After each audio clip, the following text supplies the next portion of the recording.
Are you curious how crime podcasts are created? In this video, let me take you behind the scenes of Matty, the latest Casefile Presents podcast that is available now for free on Spotify. We've released What's Missing, our Casefile Presents podcast with Lauren O'Keefe in July 2020. Lauren is the founder of Missing Persons Advocacy Network, MPAN, and since then we've always knew that we want to do another project with her because her passion, her drive is just something that draws you in. In contrast to What's Missing, we wanted in this project to focus on one case, a case of missing Matty Levison. It would be a case about his disappearance and his parents' quest for justice. The idea for the show was to craft 10 episodes narrated by Lauren, who will also interview Matty's parents, Mark and Faye. Recording was split in two separate stages. The first stage, Lauren interviewed Mark and Faye in their own home. The session was supervised by Casefile host and Anthony. They recorded it on, I think it was Zoom, remote recorder, and everyone, which is Lauren, Mark and Faye, had their own microphones. Of course, they were conversing at the same time, so on the recording there was a bleed from these separate microphones. After the narrative was written, Lauren then went to a studio and recorded her narration on Neumann U87 over a course of a few days. Actually, there was one other stage with the recording. We couldn't secure original recordings from the inquest, so we've decided to bring in voice actors and we've done the reenactment of that inquest process. It was recorded, again, they were in the same room and it was recorded at the same time. There was a lot of work for the team. First of all, the interview with the parent had to be transcribed, and from this transcription, the general structure of the podcast was created.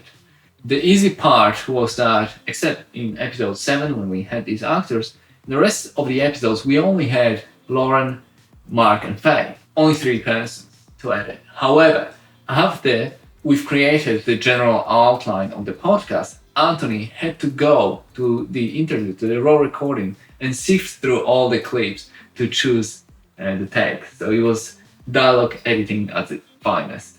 Recording of Lauren's narration was a much easier process, same with choosing the right takes. When it came to editing and cleanups, both Anthony and I worked on the clips together. The interview, he took over the original raw recordings. I took over the narration. And it was a simple RX job, but it takes time. So we've used a mixture of module chains and manual processes. The main interview with the parents had several problems. First was the bleed.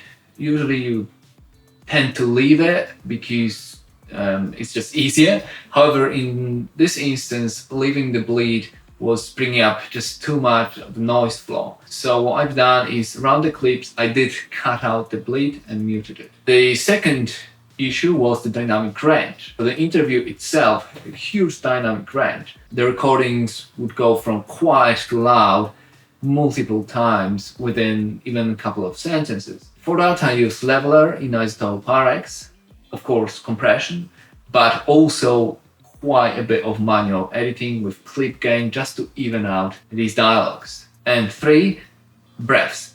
Manually, I adjusted the volume of the breaths, and that was with clip gain or with the breather. That's from Isotope RX. And unfortunately, it does not, in my experience, it does not work as a global process. So I had to render these breaths manually. Lauren's narration, even though it was recorded in a studio, also had a few problems. First of all, the microphone. So she was recorded on Neumann U87. It's a classic condenser microphone. However, in my opinion, it didn't fit her voice. Lauren's, she's got quite a bright voice, and U87 exposed that. I had to battle sibilance and a lot of lip smacks, a lot of mouth noises that were picked up by this very sensitive microphone. On top of that, the studio wasn't completely isolated, so I had to deal with passing cars, and buses, and outside noises like that. And three, on a couple of last episodes, 2 or 3, I think she changed her clothes because there was a lot of rustling on her narration that wasn't there before. All of it should have been spotted and corrected by a recording engineer, but these things get missed sometimes. Because of all of that and variety in audio quality on the narration, I did not create one room tone that I've used throughout the series. Not only that, I usually have a room tone and just glue all the clips together, so it's on one track. Because of how the narration was recorded, the room tone was just too noisy. So I used it between the sentences during the narration, but other than that, I didn't include any. For the score, I want to keep it minimalistic, sentimental, kind of tender. And not in a corny way, but in a good way. You know, you could feel the emotion, you could hear the emotion from the parents, and I wanted the music to reflect that. To do so, I used piano, simple strings, and some pads. Nothing too complicated. When I was finishing writing the cues for the show, I got into orchestration and harmony a little bit deeper, and I then purchased BBC Symphony Orchestra, but that was after I finished all the cues for the series. In the end, I wrote around 20 musical cues that I used in the show. The idea was to use these cues during Lauren's narration, but not during the interview, and I mostly stuck to it, and everyone loved the effect.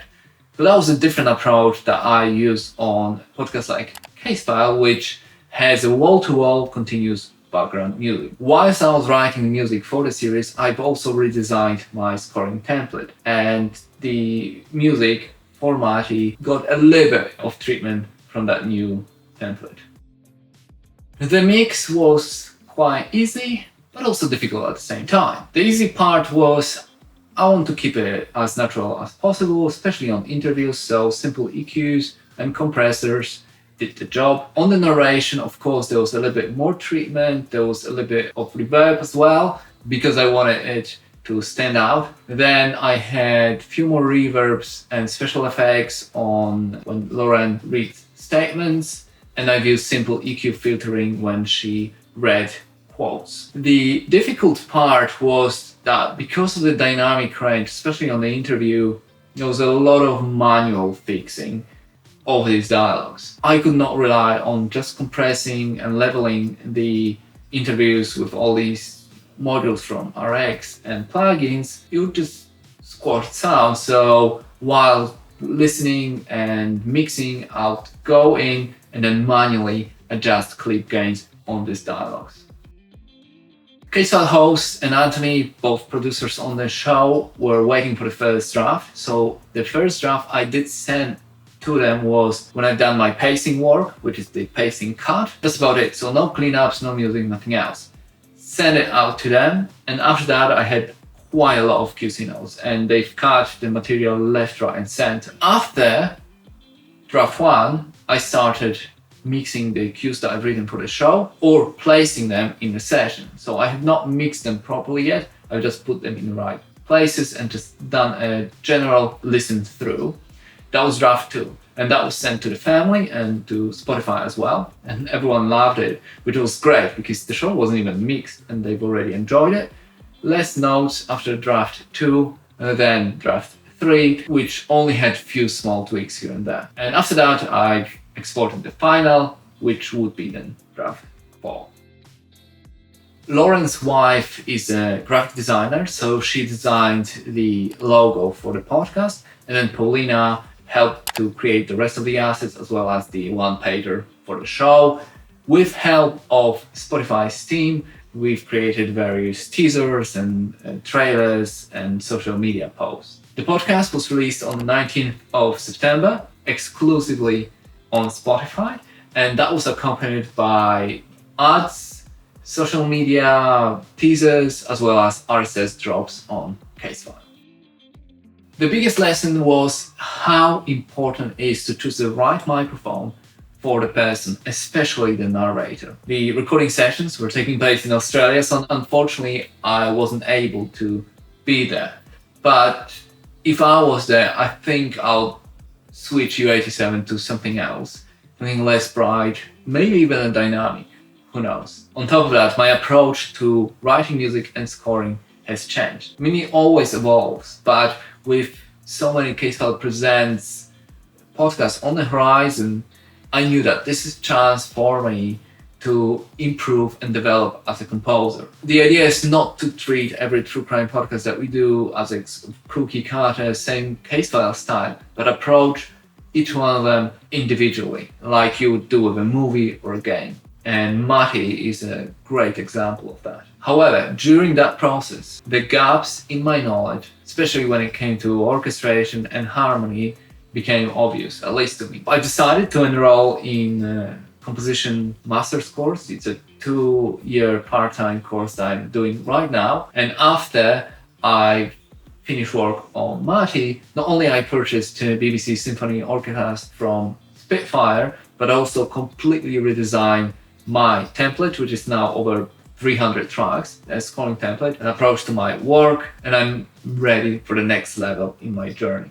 I would like to thank Lauren, Matty's parents, Mark and Faye, and the whole team for letting me be a part of this fantastic project. Matty is available now for free on Spotify. Check it out, let us know what you think. If you enjoyed this video and want to learn more about podcasting and life of audio producer, subscribe to the channel.